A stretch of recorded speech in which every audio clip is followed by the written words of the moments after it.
Welcome to Lore Party, the podcast that explores the stories, characters, and universes behind some of our favorite video games. I'm Bruce Walton. And I'm Caleb Ferentz. And today we are talking about the newest addition to Overwatch. Jetpack Cat. Well, Not. no. Okay. Not really. Not Jetpack Cat. Not Jetpack Cat. I'm sorry. We're all sorry. I don't think Jeff Kaplan, sorry.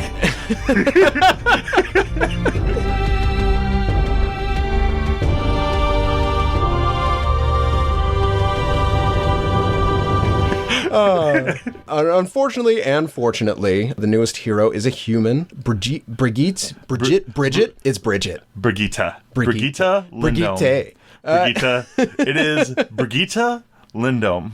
She is the daughter of Torbjorn. And Reinhardt. They had a baby. No, that she is Reinhardt's goddaughter.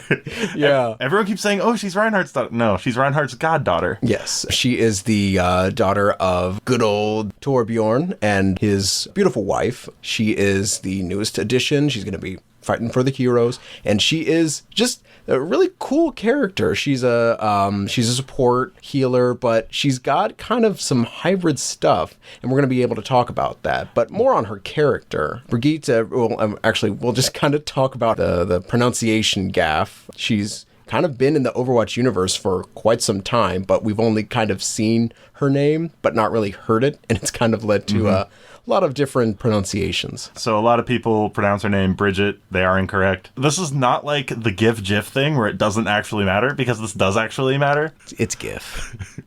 It's GIF. However, the whole idea behind Bri-GEE-tah is that when Torbjorn was injured during the mission that he lost his arm, Reinhardt wouldn't leave his side.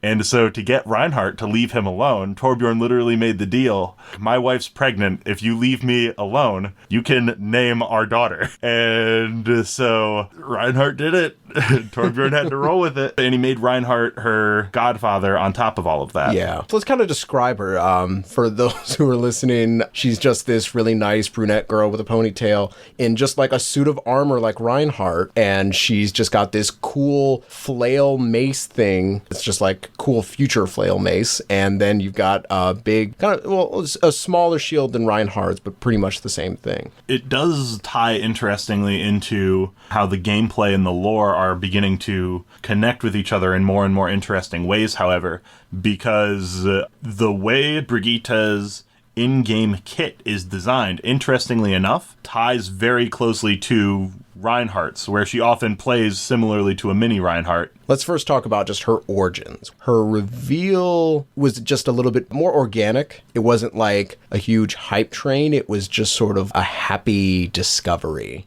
And I want to talk about just like Brigitte's origins lore-wise, and then just talk about her dev-wise. So lore-wise, her whole story is that she was raised hearing the stories of Overwatch of her father and her godfather and the adventures they had, and she wanted to be a mechanic and an engineer like her father, and believed that that was going to eventually be her destiny. However, after Overwatch was disbanded and Reinhardt went off on his crusade, deciding he still wanted to be a knight, protect people on his own terms. He was just a big, awesome war dog, but he was given mandatory retirement by Overwatch. Yeah, and so in his refusal to do that, she decided to tag along with him. Like, you've got armor. It's based off of my dad's designs. It's going to need repair. I'll tag along. And that's where we first see her in the Overwatch universe, is in the comic Dragon Slayer. It is a fantastic comic, and this was before she was even envisioned as a character. It portrays her as being the Sancho Panza to Reinhardt's Don Quixote. I totally see it. She just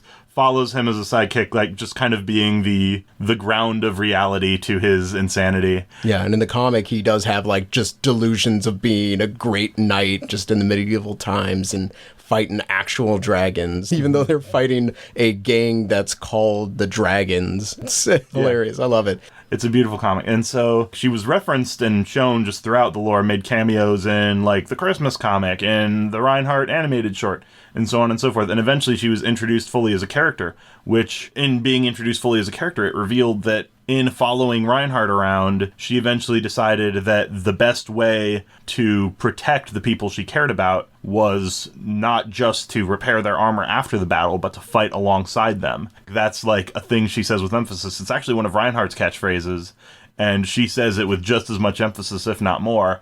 I will be their shield. And it's really great to just kind of see that synergy between just the lessons of both her father and her godfather, who basically kind of brought her to adulthood in this world in just what she wanted to be in this world. And it's kind of it's a beautiful thing. Just with her death thing is putting the mechanics of Reinhardt with his shield and just being armor clad, and then also with Torbjorn's armor sets and just ingenuity and healing. It's a lot of references to existing kits in the game. However, what I think is interesting is the extent to which her kit synergizes with Reinhardt. Oh, so? That actually is theorized by a lot of people that in general she was designed to be a healer to empower Reinhardt heavy comps. Her shield bash pairs very well with Earth Shatter.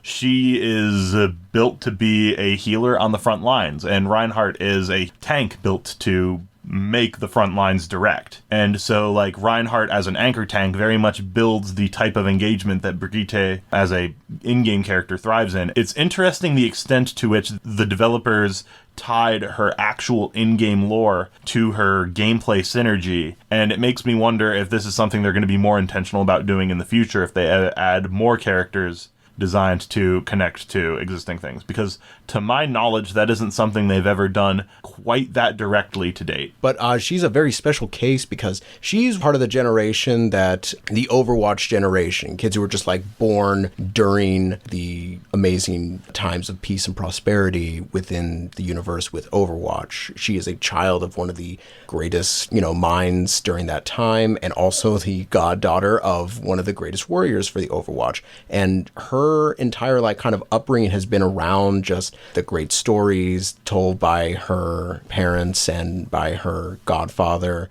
just kind of being exposed around that. She and both Farah are both kind of products of just what these children had to kind of live in, and it's kind of interesting to see how they both react to that. Farah is one who kind of wants to get out of her mother's shadow. She wants to branch out and just be her own thing. She wanted to be in Overwatch, but when she couldn't, she still had some way to do that in her own kind of way. Brigitte had this sort of better idea of just being a protege, of being a squire under Reinhardt the Knight. I really enjoy that, and I kind of like characters who have to react to this big expectation or this lineage that they have to either live up to or stray away from.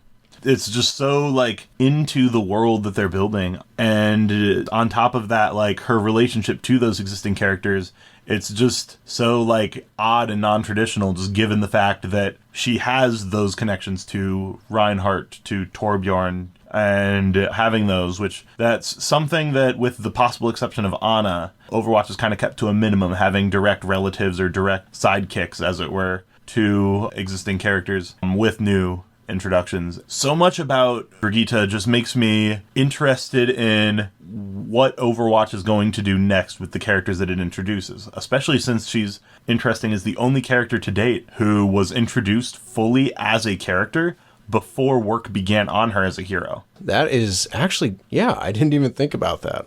Huh. Well, I mean, what would you say is sort of an advantage on that? I would say what it shows a lot of how Overwatch as a world continues to evolve. That means that a lot of these other characters that have been introduced but not necessarily maybe integrated into the story might eventually be a playable character. I'm still secretly hoping we eventually get Lynx. Well, that's another thing we can talk about is just the lead up to Brigitte's release. Jeff kind of gave one small hint of... He gave several small hints, but one of the biggest things that people kind of held on was that this character has already been introduced and was well exposed in the universe before the reveal, and that this character. Everyone just had these weird, cool fan theories. Someone had the other gorilla that was on the moon base, but it was either that or people were saying Lynx. It was this whole who's who gang of just who is going to be that, because we've already seen them. How do we already know them? Overwatch does a fantastic idea of introducing these minor characters that we want to see more of, and it's going to be interesting seeing how they introduce these additional characters into the game too, because Overwatch has had other interesting ways of introducing minor characters aside from making them direct characters. Reinhardt's, I actually don't know how to pronounce this name, Baldric skin? It's either Baldric or Baldrich or Baldric. Yeah. it isn't a character in the game, but is an optional skin for Reinhardt. Yeah, he is basically Reinhardt's mentor. It's very interesting to see what they do with these characters. Sometimes they're just throwaway names and they turn into fully fledged characters with movesets. Other times they are just this, extra skin that's also part of the scenery and the map on a game. This is really unmarked territory. This is uncharted territory where we're going to see a lot of different and creative ways that Overwatch is going to be able to tell its stories, but also expand on its universe and its individual characters. And that's the part that I love the most with Overwatch. And it's just such a fantastic world building for that. And the thing that I think inspires me the most about being able to build a universe like this, where you can just take these minor details and build an entire character out of it, is that eventually we might get Jetpack Cat. Okay, so I think we need to address the Jetpack Cat in the room. The Jetpack Cat that is not in the room, much to my chagrin. In some of the art books, there was a little sketch. There was possibly on the table during these creative meetings a hero that could be in Overwatch that was literally a cat with a jetpack